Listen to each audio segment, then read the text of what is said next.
Hola, hola. Hola.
Cuando me presentas, ya. Cuando la presentas. Mira. Buenos días. Muchas gracias por estar presente en este segundo taller. Quiero agradecer en esta oportunidad al Ministerio de Salud, a la Oficina de Comunicación a Distancia. Precisamente en esta oportunidad nos está acompañando la doctora Florencia Litva. También a la Oficina de Docencia, Capacitación e Investigación del CEPSI y a todo el personal que hace todo lo posible, digamos, para que podamos estar hoy presentes y poder llevar a cabo este segundo taller.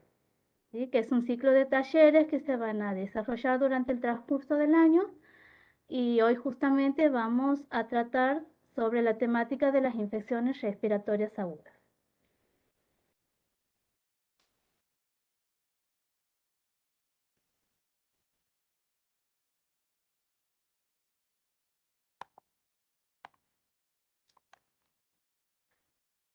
Para comenzar, vamos a tratar, digamos, el tema de qué son las infecciones respiratorias agudas. ¿Sí? Como sabemos, en esta época del año que comienzan a bajar las temperaturas, llega el frío, sobre todo en esta época de otoño e invierno, comienzan a sucederse estas infecciones respiratorias agudas. Cuando hablamos de infecciones, hacemos referencia al ingreso y multiplicación de aquellos microorganismos que ingresan en nuestro organismo causando enfermedades. Cuando hacemos referencias respiratorias, justamente es porque afectan nuestro aparato respiratorio, y al decir aguda es porque se refiere a aquellas enfermedades que comienzan de forma repentina, tienen una evolución rápida y tienen una duración relativamente breve. ¿Sí? Entonces, podríamos definir a las infecciones respiratorias agudas como al grupo de enfermedades que tienen un origen infeccioso, que afectan nuestro aparato respiratorio, que se suceden en esta época del año, o sea, con la llegada del frío, en el otoño e invierno. La gran mayoría son causadas por virus. ¿Y qué es lo que provocan? Provocan problemas para respirar bien, y las personas más afectadas son los niños menores de 6 años, corriendo mayor riesgo los niños menores de 2 años.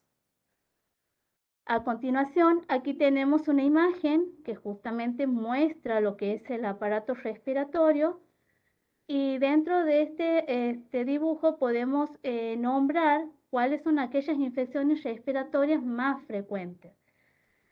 Puede ser un resfrío, una laringitis, una faringitis, otitis, rinitis, la gripes, bronquitis, bronquiolitis y neumonía. Dentro de lo que son las infecciones respiratorias agudas, podemos diferenciarlas en dos tipos: aquellas que afectan las vías respiratorias superiores o altas, y después las infecciones respiratorias que afectan las vías inferiores o bajas. Dentro de lo que son las infecciones respiratorias superiores, podemos nombrar el resfrío, las laringitis. En este caso, pueden ser causadas por virus, que en este caso puede provocar la infección en la laringe, justamente donde se encuentran las cuerdas vocales, y lo que puede causar es la ronquera, ¿sí? Esa sensación de cosquilleo y de aspereza en la garganta, y muchas veces la pérdida de la voz. Después tenemos la faringitis, que vendría a ser la infección o la irritación en la garganta, que puede ir acompañada de dolor, que muchas veces cuando el niño al comer algo puede sentir la molestia y dolor en la garganta. Después tenemos la otitis, que justamente puede ser causada también por una infección, y en este caso provoca el dolor de oído, ¿sí? Y es muy molesto. En el caso de los bebés, por ejemplo, como ellos no pueden, digamos, expresar lo que les pasa, podemos observar que el niño mueve la cabecita de un lado hacia otro. ¿Sí? Eso es una señal, una advertencia de que algo le está pasando al niño, que algo le está molestando, le está doliendo. Después tenemos la rinitis, también, que es una infección justamente del revestimiento de las cavidades de la nariz, que puede provocar estornudos, toda la congestión nasal, ¿sí? Que podemos sentir. En este caso, aquí como observamos en la imagen a mi izquierda, podríamos diferenciar el resfrío, laringitis, faringitis, otitis y rinitis como aquellas infecciones de las vías respiratorias superiores o altas. Después del lado derecho tenemos la gripe, ¿sí? La gripe también que puede ser causada por virus, sabemos que muchas veces va acompañada de cuadros de fiebre mayores de 38 grados, puede presentar dolor de cabeza, dolor muscular, ¿sí? Que puede ser de un comienzo, puede ser leve y muchas veces puede llegar a complicarse en una neumonía. Después tenemos la bronquitis, que también puede ser causada por una infección respiratoria. Es la inflamación de los conductos bronquiales, que son las que están encargadas, digamos, de transportar el oxígeno a los pulmones. Después tenemos la bronquiolitis, que justamente los niños menores de 1 año, los bebés son los que más la padecen a la bronquiolitis.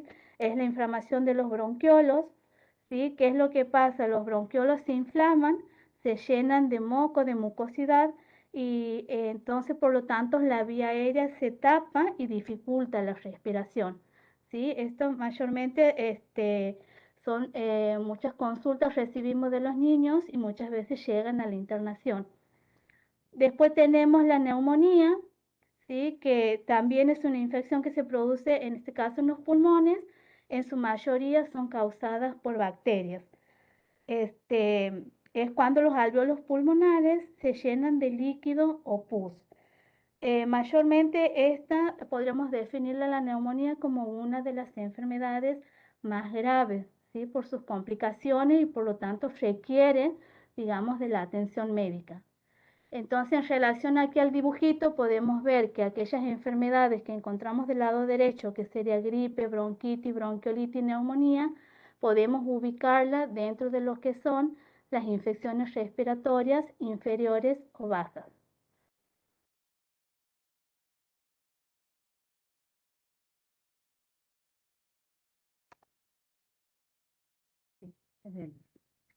Ahí sí que A continuación, podemos decir que todas estas infecciones respiratorias pueden afectar a todas las personas, ¿sí? Porque son muy contagiosas, ¿sí? Son de fácil contagio. Por eso es importante también tener en cuenta cuáles son el modo de contagio de estas infecciones. Y podemos diferenciar de dos tipos. Una puede ser que sea directa, o sea, de forma directa, que sería a través de las gotitas de saliva que una persona enferma elimina al toser, hablar o estornudar. O bien puede ser de manera indirecta, o sea, a través de las cosas o de los elementos que contamina una persona que está enferma, como por ejemplo útiles escolares, juguetes, cubiertos o un vaso, mueble, etc.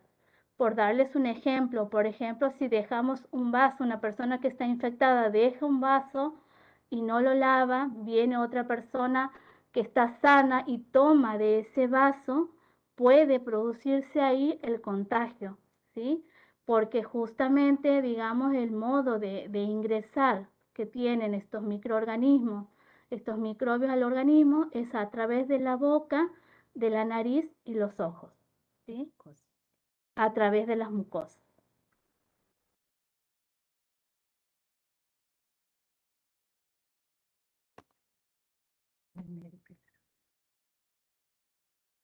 Una vez que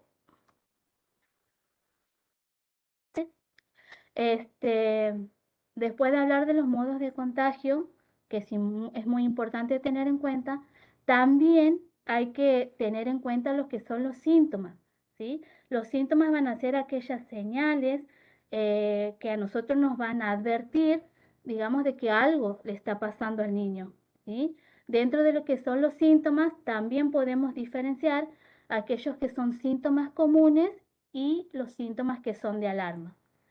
Dentro de lo que son los síntomas comunes, podemos decir que el niño puede presentar tos.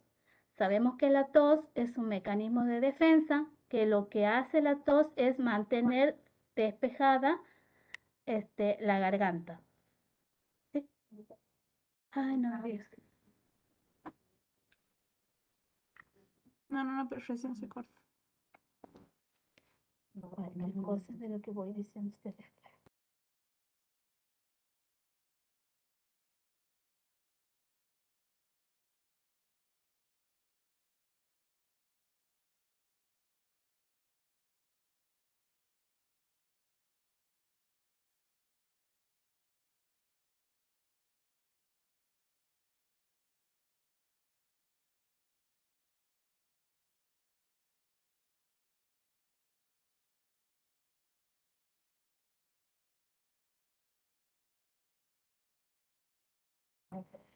Bien, ¿me pueden confirmar si se escucha por favor en el chat?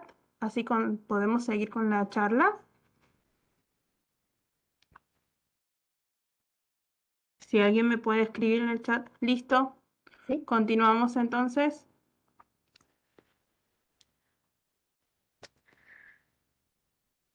Bueno, retomando de lo que son los síntomas comunes, hacía referencia a que los niños pueden presentar tos, que justamente la tos es un mecanismo de defensa del organismo que lo que hace es mantener despejada la vía aérea, la garganta.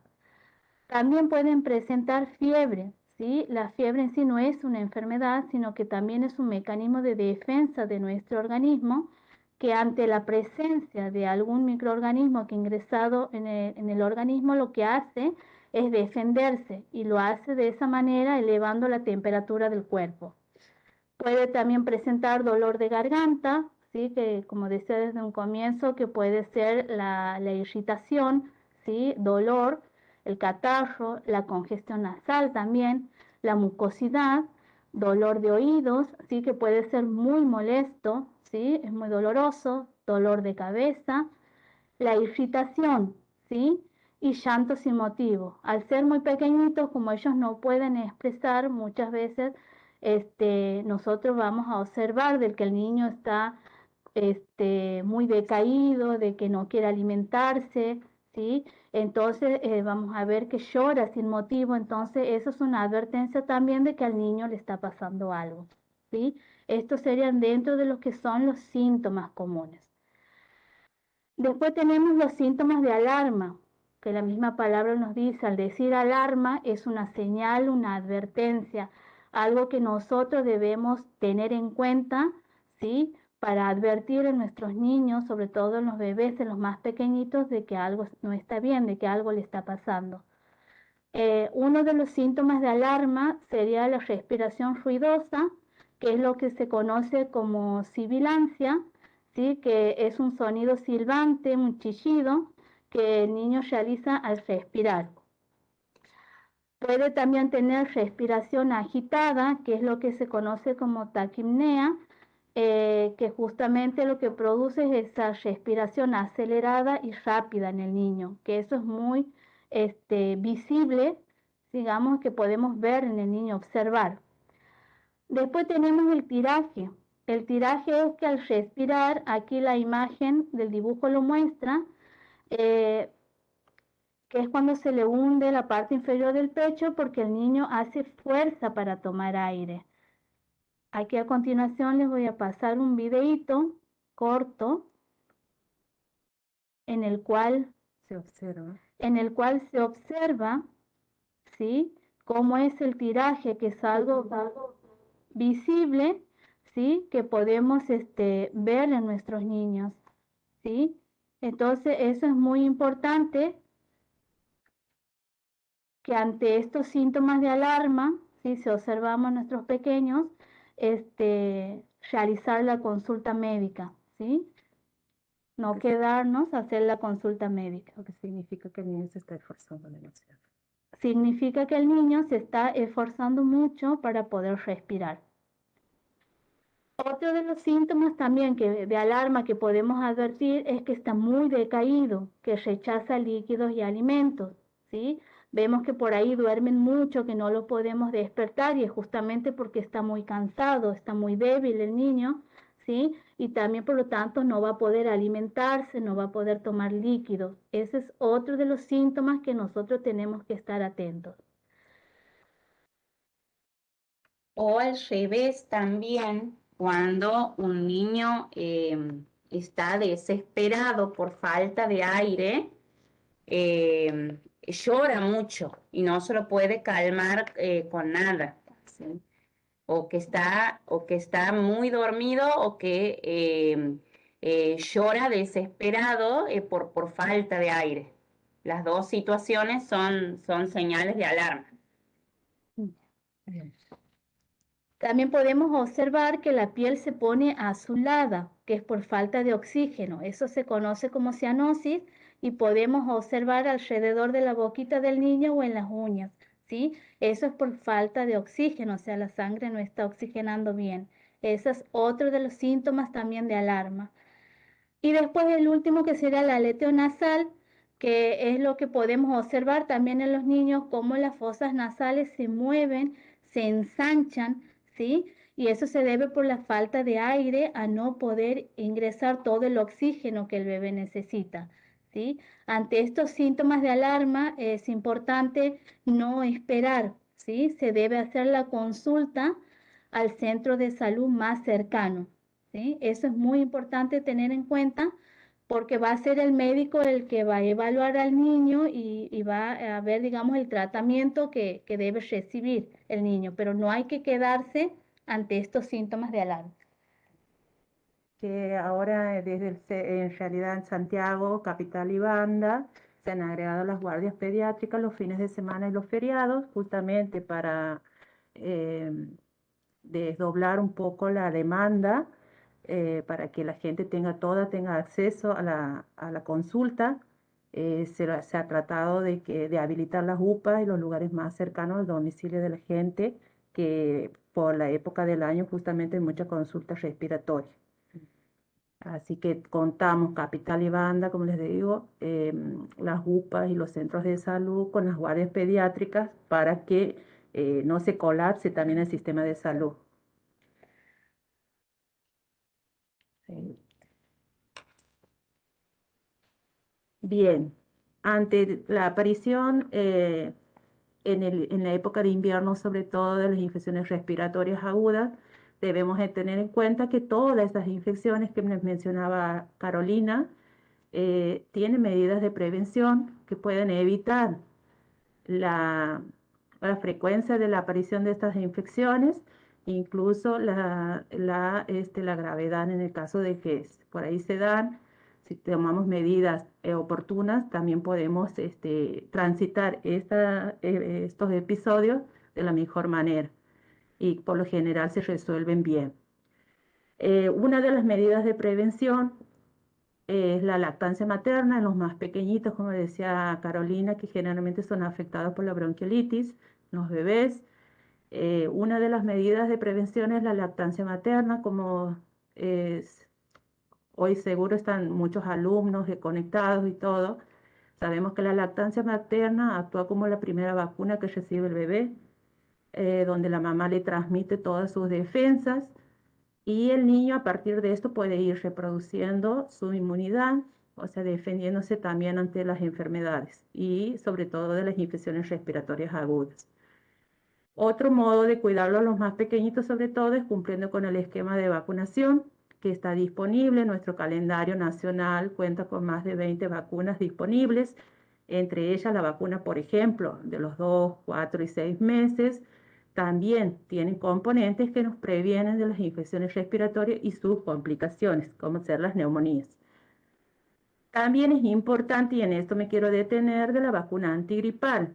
No debemos subestimar la aplicación de esta vacuna, que es muy necesaria en los más chiquititos, sobre todo a partir de los 6 meses y hasta los 2 años, deben recibir al menos 2 dosis para prevenir la gripe. Y si la gripe se presenta, en ese caso la complicación.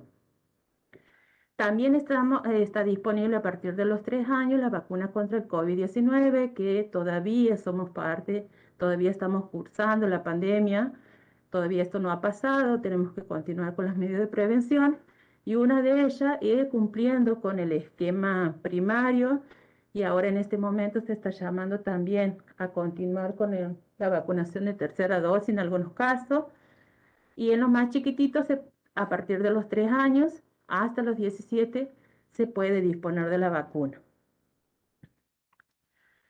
¿Por qué debemos vacunarlos? También quiero detenerme un poquito en la importancia de la vacuna contra COVID en los niños. Si bien los niños por lo general lo cursan bien a la enfermedad del COVID, sabemos también que son los niños son los que generalmente pueden contagiar a los mayores. En las familias por lo general puede haber algún adulto mayor o alguna persona con la inmunidad baja que, bueno, si el niño se contagia, puede llevar sin transitar síntomas fuertes, puede contagiar a los demás y eso sí, causar un problema en la familia una enfermedad que puede ser grave en otras de las personas. El objetivo de la vacunación es disminuir las poco pero posibles formas graves de la enfermedad, que bueno, por suerte, como les decía, en los niños es menos frecuente, pero sí puede haber complicaciones. También los protegemos ante la aparición de nuevas variantes. Protegemos a las familias, como les decía, si hay adultos o personas con inmunidad baja, también son protegidos al estar todos vacunados.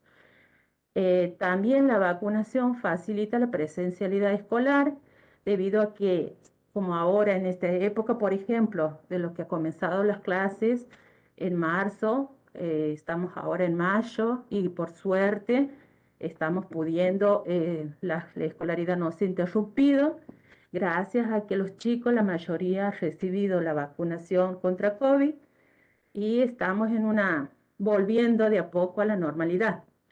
Así que miren si no es importante vacunarlo a los chicos, sobre todo contra COVID. También ha facilitado, y lo estamos mirando ahora, evidenciando de que los chicos están volviendo a la normalidad también con respecto a su recreación. Han podido volver a los equipos de fútbol, a los grupos que tienen de baile. O sea, los chicos están recuperando sus actividades que son tan necesarias para su normal crecimiento y desarrollo. También podemos tomar medidas de cuidado en la casa. Como sabemos, el lavado de manos con agua y jabón que tanto hemos recomendado durante toda esta época de pandemia, si bien sabemos que el lavado de manos siempre fue necesario, en esta época ha sido mucho más frecuente escuchar hablar o escuchar la recomendación del lavado de manos. El lavado de manos siempre es bueno y previene no solo las infecciones respiratorias agudas, sino también la aparición de muchas enfermedades. También, dentro de las medidas que podemos tomar como papás en la casa o como agentes de salud, es recomendar siempre que las personas, los niños no tomen contacto con las personas resfriadas o la persona que está que esté cursando una gripe, por ejemplo, porque sabemos que son muy contagiosas. También tenemos que cuidar a los chicos del cambio brusco de temperatura. Es común que los chicos se enfríen. Cuando los bañamos siempre tenemos que tomar, por ejemplo, la precaución de hacerlo en un ambiente cerrado, tener todos los elementos para bañarlo, para vestirlo a mano, sobre todo los más pequeñitos, para no cruzarlos de ambiente y para que no tomen el frío en ese cambio. También es recomendable que en el caso de los más pequeñitos, cuando salen, por ejemplo, tienen que salir a hacer un trámite, siempre tienen que estar vestidos oportunamente, con gorras, con alguna manta, los más pequeñitos, para que no tomen frío. Los cambios bruscos de temperatura suelen ser parte digamos, de las causas que llevan a una infección respiratoria. También es importante y tenemos por suerte en Santiago un clima bastante lindo, que el ventilar la casa debe ser también algo prioritario.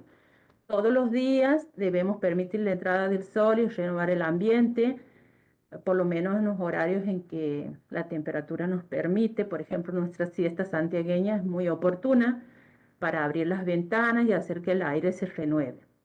Eso, al renovarse el aire, todos los microorganismos también se van. Así que miren lo importante que es ventilar la vivienda. Y aquí nos vamos a detener un poquito en el tema de no fumar dentro de la casa.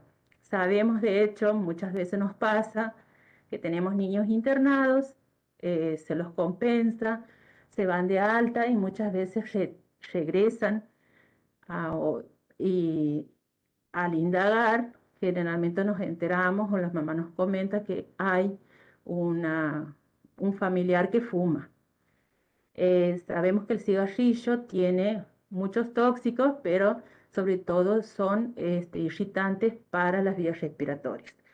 Por lo general, un niño que tiene internaciones recurrentes, en muchos de los casos hay un fumador en la vivienda, entonces se recomienda no fumar dentro de la vivienda y si lo hace, siempre mantenerse alejado de los más chiquititos.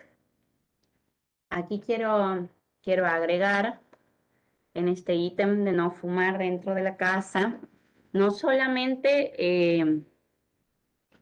se les dice a los padres que el fumador que salga de la casa para fumar, ¿sí? Porque si no, las paredes están impregnadas del olor a nicotina, sino también no alzarlo al niño. Una vez que terminado de fumar afuera de la casa o en el patio, cuando entramos a la casa y estoy sin el cigarrillo, no alzarlo al niño. ¿Por qué? Porque por más que no esté fumando en ese momento, el olor que queda en el pelo, en la piel, en la ropa del adulto a nicotina, también produce irritación de las vías respiratorias y hace que el niño empiece con tos, con agitación y así empeore. ¿Ah? Así que esta aclaración es importante, no solamente no fumar adentro de la casa, sino el familiar antes de alzarlo al niño se tiene que lavar las manos, tiene que lavarse la cara, no tiene que tener olor a nicotina, tiene que cambiarse la ropa de arriba por lo menos, ¿sí? Pero si se puede no alzarlo, mejor.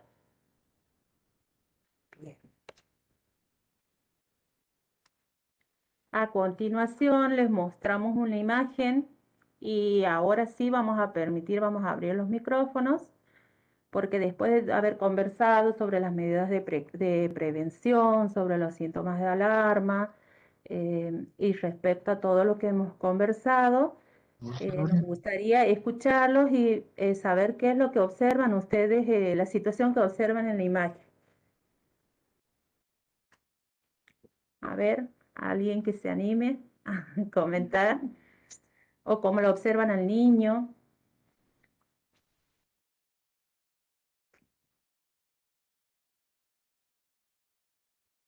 ¿Qué observan en la habitación o en el ambiente en el que está el niño?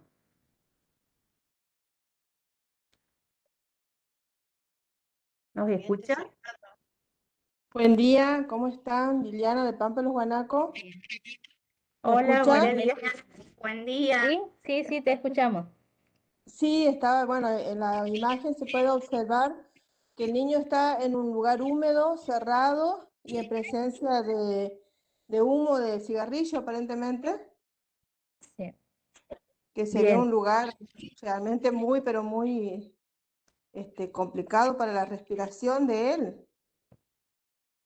Bien. Bien. Sí, ¿algo Que es más lo- que es lo te es lo que quisiera? ustedes decían, es lo que ustedes comentaban, que es lo que son las cosas que más puede afectar al niño. Exactamente. Bien. ¿Alguien más quiere comentar algo? Además de Liliana. Soy Jerez Cintia de la Universidad Popular Manuel Belgrano y también lo que se puede observar en la imagen es que el lugar también está cerrado, o sea, el piso sucio, Bien. Sí, te escuchamos, incorporando lo que Cintia. ha dicho la compañera. Bien. Bien. Ahora pregunto, ¿toda esta situación afecta al niño en la parte respiratoria superior o también en la parte respiratoria inferior? Afecta en general a la salud del niño, ¿sí? Cuando un proceso respiratorio para que sea bajo siempre empieza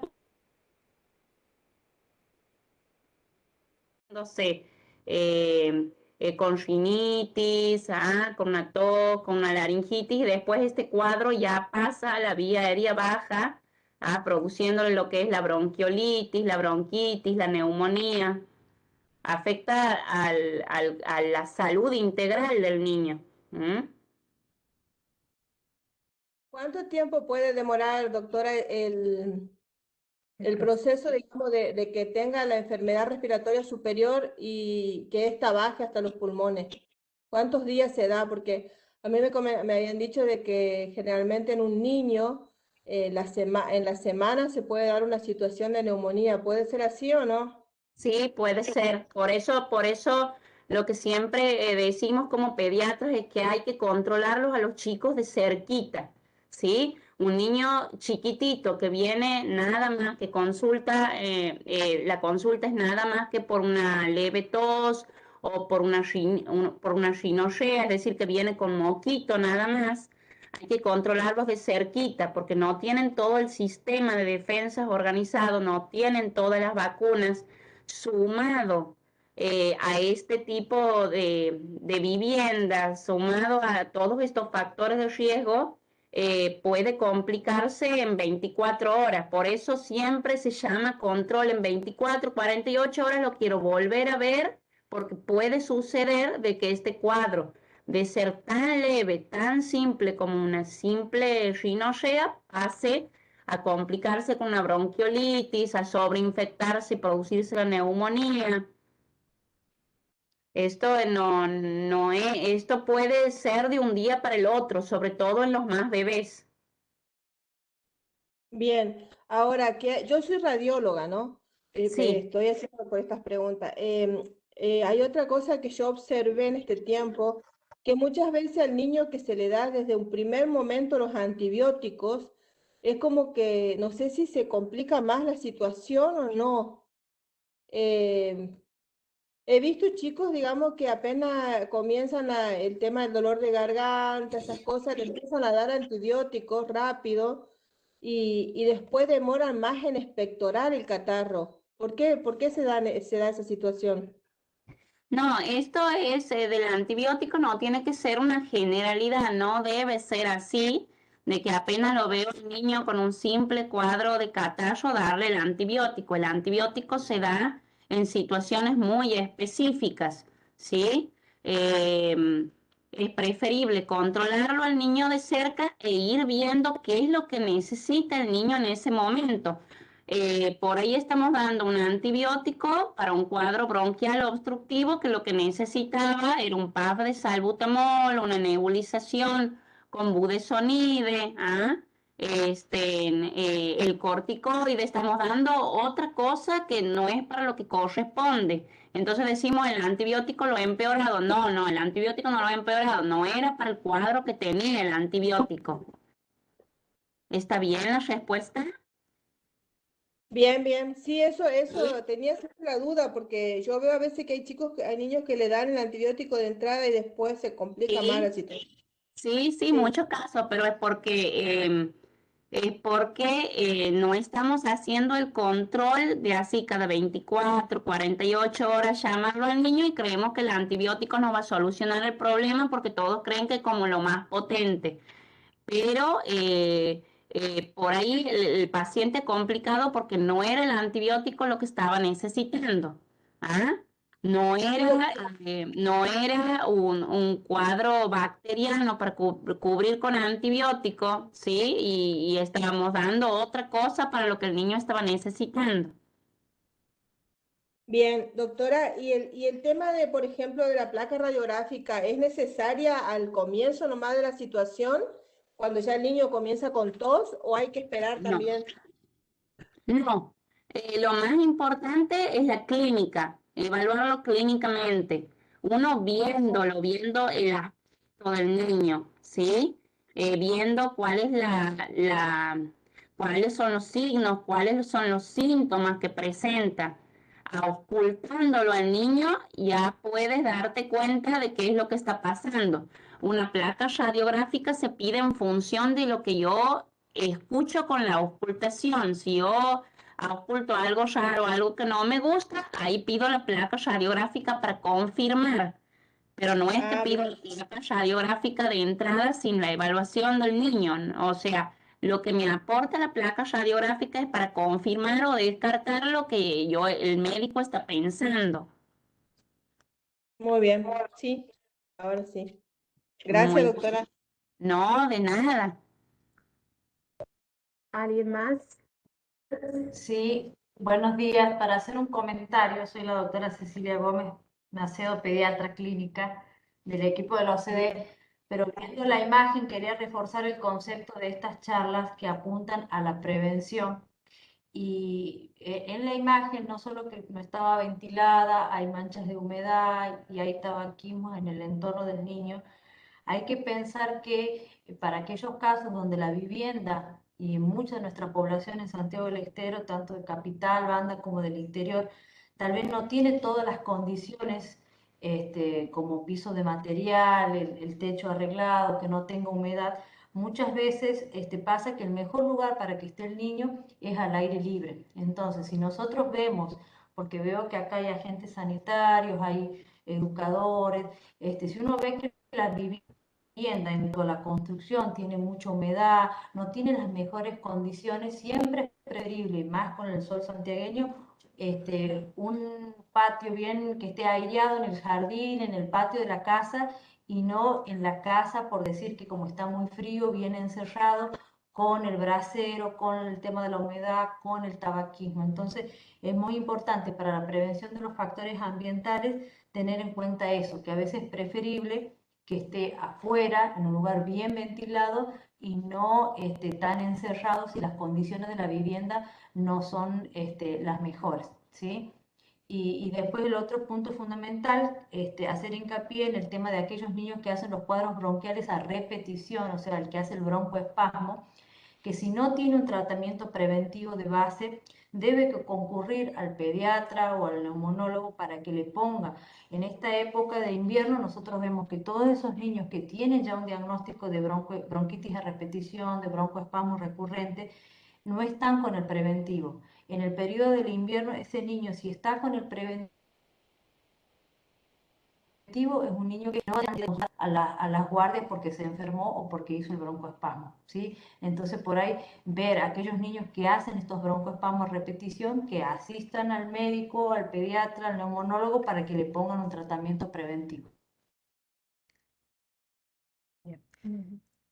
Permiso, y ahí agregar también el tema de la vacuna antigripal. El pediatra va a considerar si hace cuadros de broncoespasmo a repetición la necesidad de colocar la vacuna antigripal todos los años. Y otra cosa que me parece fundamental es recalcar la necesidad de los controles pediátricos del niño. Son importantes porque si un niño está con bajo peso, corre más riesgo que un niño que está bien nutrido. Entonces, la necesidad de que el niño esté bien alimentado y que en el control pediátrico el pediatra pueda decir que está creciendo y desarrollándose bien. Sí, en ese sentido, Florencia, hace unos años el programa IRA tenía una escala o un score que se llamaba de enfermar y morir por neumonía. ¿Y qué es lo que hacía esto? Clasificaba o le daba puntaje a factores de riesgos al niño, que al sumar cierta cantidad de puntos uno ya sabe que es un niño que tiene más riesgo de enfermar y morir por neumonía. Y dentro de esos factores de riesgo, por ejemplo, estaba mamá adolescente, ¿sí? La vacunación incompleta, si tiene cardiopatía, si el analfabetismo. Entonces, incluso nosotros trabajando, para los que trabajan en el primer nivel de atención en APS, ese score ayuda mucho cuando concurre un niño con un cuadro respiratorio, bronquitis obstructiva, o que ya lo vemos que consulta en reiteradas oportunidades. Esa ficha, que si quieren la podemos después compartir, ayuda mucho, porque no es lo mismo un niño que se enferma de los bronquios en forma reiterada y, como vos dices, está eutrófico, que significa que está en su peso adecuado para la edad, a un niño que se enferma de los bronquios y que además está bajo peso o está desnutrido. Entonces, la posibilidad de enfermar e incluso morir por neumonía asusta la palabra, pero sirve para que nosotros podamos definir nuestra población. Hay una población que nosotros podemos decir un semáforo rojo, ¿sí? Amarillo o verde. Verde es el que es sano, que se enfría de un resfrío, una rinitis, una laringitis, una faringitis, a veces un broncoespasmo.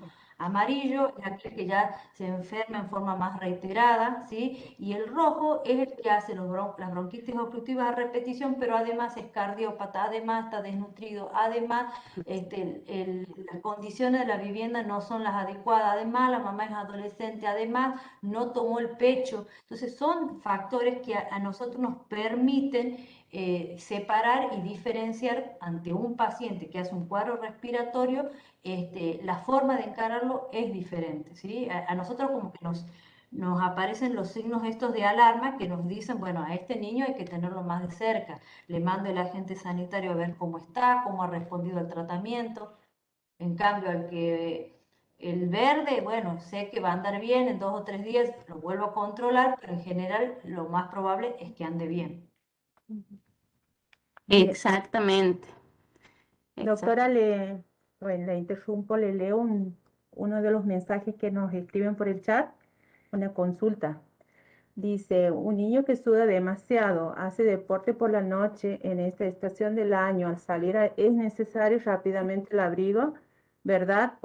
Ya que inmediatamente al día siguiente está con síntomas respiratorios en parte alta. Bueno, eso es lo que habíamos hablado, lo que ustedes habían comentado en un principio de los cambios bruscos, igual que los cambios bruscos de temperatura. Un niño que hace deporte, que transpira, automáticamente más en esta época del año, termina de hacer deporte y esa transpiración hace que se enfríe. Entonces, por supuesto que necesita por lo menos cambiarse la remera transpirada y abrigarse y rápidamente llegar a la casa, darse un baño de agua caliente, y ya estar abrigado. Sí, por supuesto que se pueden enfermar con el cambio brusco de temperatura mucho más si ha transpirado. Doctora Ceci, ¿quiere agregar algo? Sí, reforzar un poco el tema de como veo que hay de las UPA y agentes sanitarios y yo creo que en esta época invernal donde el sistema sanitario está colapsado de niños con infecciones respiratorias altas, bajas, la prevención es fundamental. Y para eso yo tengo mi población a cargo como agente sanitario, en mi caso como pediatra. Yo tengo mi población que son mis pacientes. Entonces, en cada oportunidad que uno tiene, reforzar todos los conceptos que se han hablado acá en cuanto a la prevención de la ventilación de la casa, guardar distancia, evitar lugares aglomerados, ¿sí? Evitar bueno, el tema del tabaquismo, el uso de aerosoles tipo lisoform, ¿sí? O que perfuman el ambiente, que en algunos niños favorece la obstrucción bronquial, limpiar las superficies con lavandina o con alcohol, lavado de manos frecuente, porque bueno, es nuestra responsabilidad como equipo de salud evitar la llegada del niño al sistema de salud enfermo. En este periodo en el que todos están con cuadros respiratorios, es importante el tema de la prevención.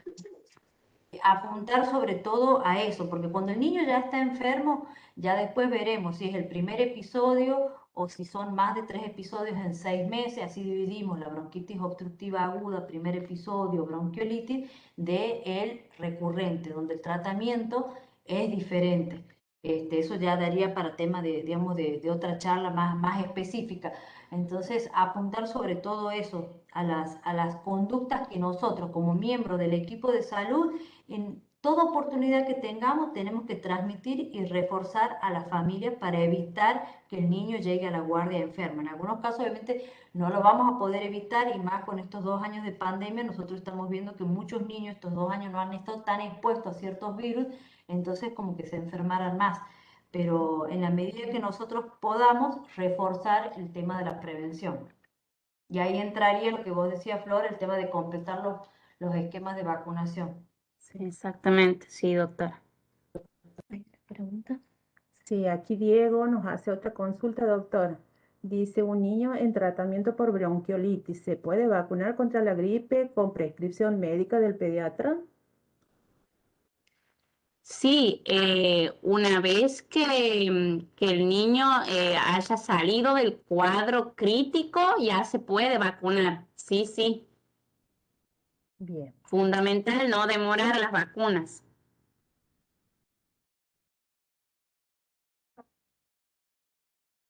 En los casos que estén en un cuadro respiratorio con tratamiento, ¿se lo puede vacunar? Bueno, esto responde un poco a lo que... Exacto, Sí, sí. sí. Es Sí, importante que durante esta pandemia, perdón, Durante la Sí, no, pandemia se ha postergado mucho el tema de la vacunación y nos encontramos a diario con carnes incompletos.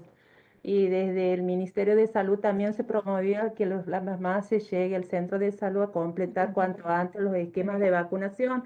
Es por eso que en las UPAs también se está vacunando todo el tiempo. Las vacunas están disponibles y aquí en el centro, en nuestro caso en el CEPSI también, el vacunatorio funciona durante el día de 8 a 18 horas. En horario corrido. Si no En puede, horario corrido. si no puede a la mañana, puede llegarse a la siesta para Y no hace falta sacar turno. no.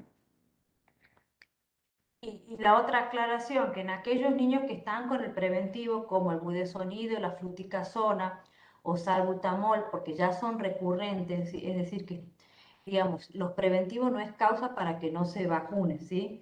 O sea, no se lo vacune en el periodo de agudo de una recurrencia, pero si está con fluticasona y budesonide se tiene que vacunar normalmente. Bien. ¿Alguien más quiere consultar algo? Sí, buen ¿O día. por el chat?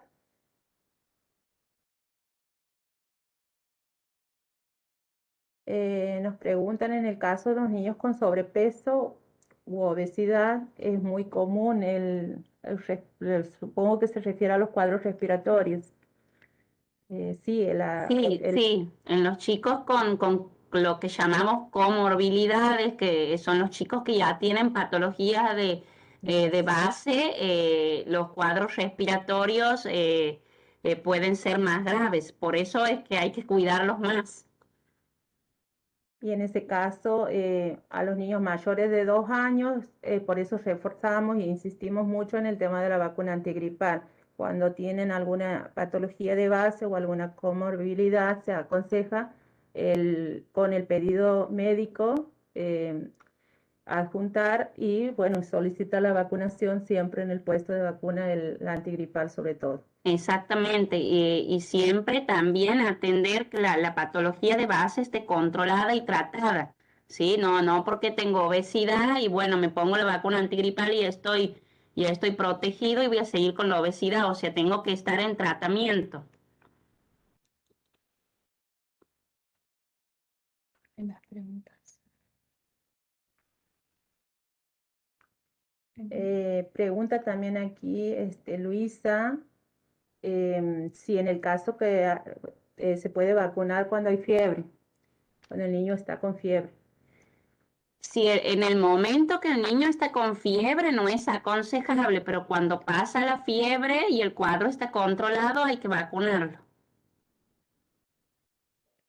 La otra cosa que habría que aclarar es que hay niños que no es lo que tienen son resfríos a repetición, diferenciar de lo que es una rinitis alérgica, porque pasa que a veces algunos niños, pasando una semana o todos los meses, están como con una rinitis, que es una secreción acuosa por la fosa nasal, con buen estado general, sin fiebre y antecedentes de alergia en la familia, y eso sería una rinitis alérgica.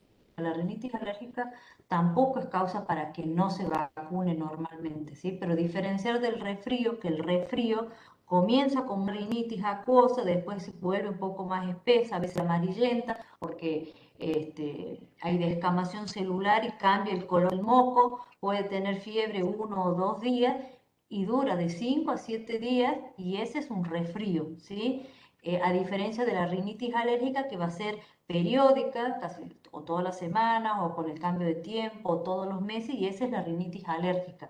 Esa no tiene ninguna contraindicación para las vacunas, se debe vacunar normalmente. Una pregunta.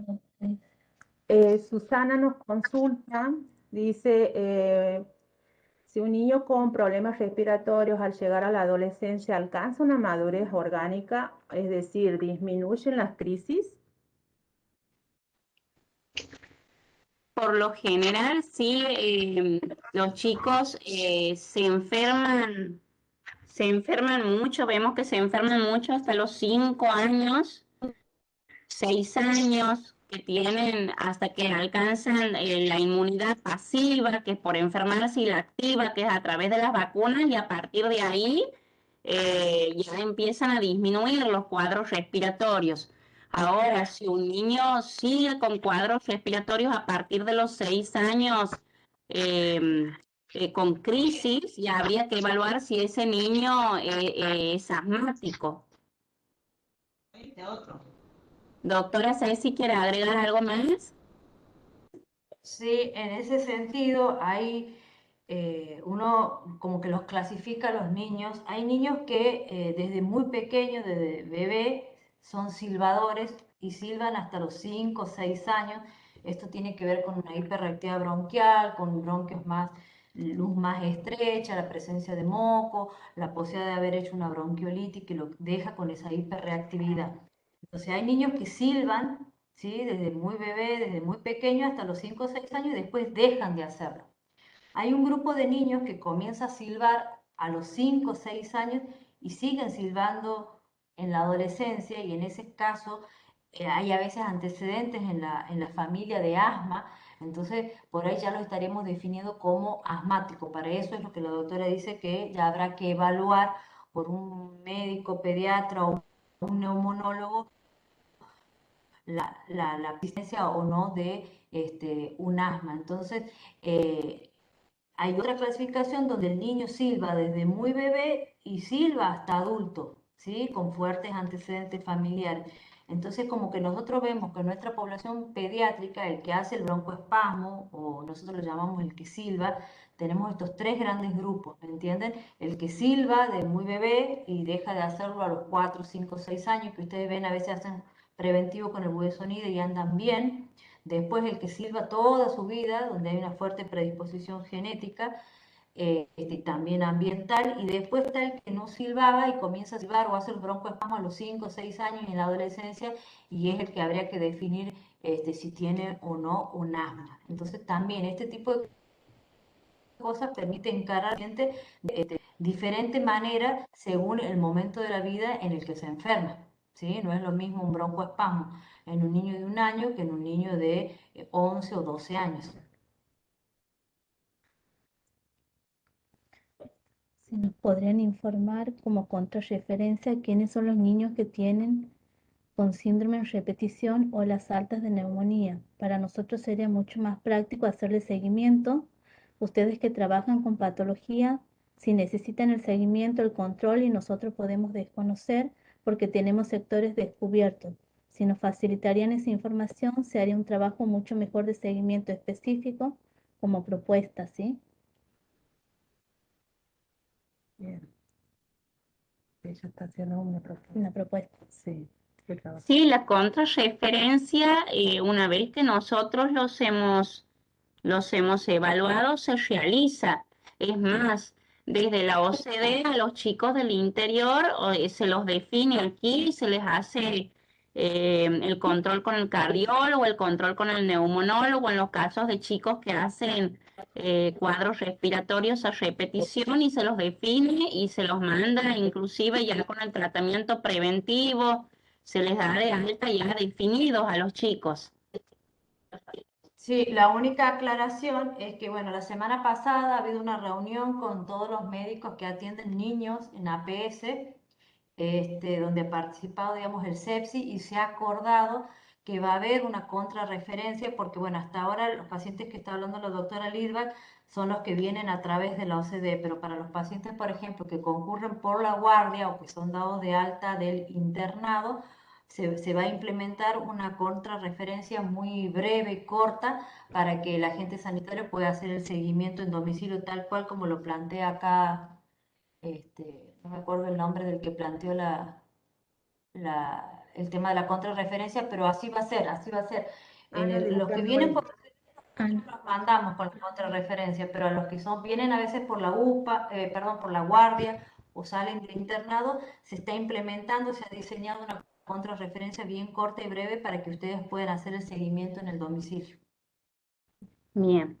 Aquí hay otra pregunta que dice: ¿cuántas vacunas se pueden poner al mismo día?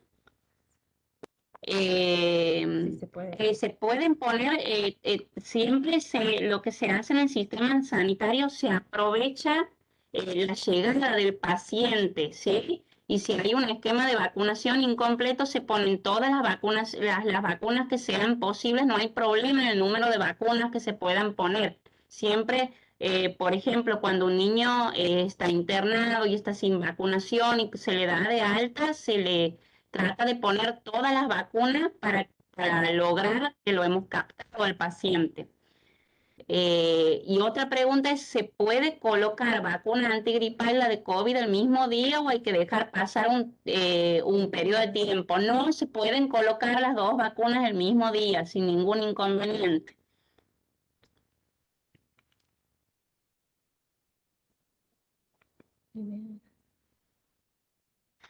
Muy bien, gracias por la respuesta, duda despejada, felicitaciones y muchas gracias por permitirme participar, muy interesantes los contenidos.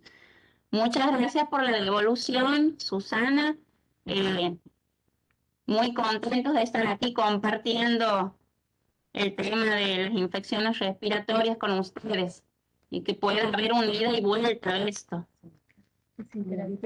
Interactivo. El día 7. Bueno, el día 7 de junio a las 10 horas va a ser el próximo taller en prevención de intoxicación por monóxido de carbono. Muy importante. Muy importante en esta época del año. También se ha colocado en el chat el link de asistencia que ustedes deben ingresar ese link y completar los pocos datos que se les pide. Cuando termine el taller, va a quedar registrado todas las presencias, digamos.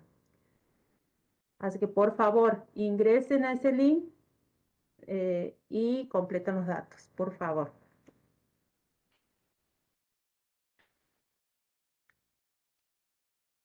Bueno, La otra Sí, ya en nos el vamos. A continuación ahí sí. sí, que tienen aquí disponible y van a poder contar. También al final le colocamos en el Power el contacto al que nos pueden solicitar el PowerPoint. Y también también a continuación está el folleto de infecciones respiratorias agudas, que es el folleto que trabajamos aquí en el hospital desde el Servicio de Educación para la Salud, que aquí también está en el Power. Se lo pueden salir de ahí. ¿De dónde? Del chat. Ahí está. Ahí lo tienen a continuación el folleto. Eso lo pueden. Sí, lo pueden Pueden imprimir. imprimir y repartir la Sí. Y ahí está el espero de contacto que es EPS, la Sepsi. Lo está hablando. Sí. cuando hacen las visitas en domicilio.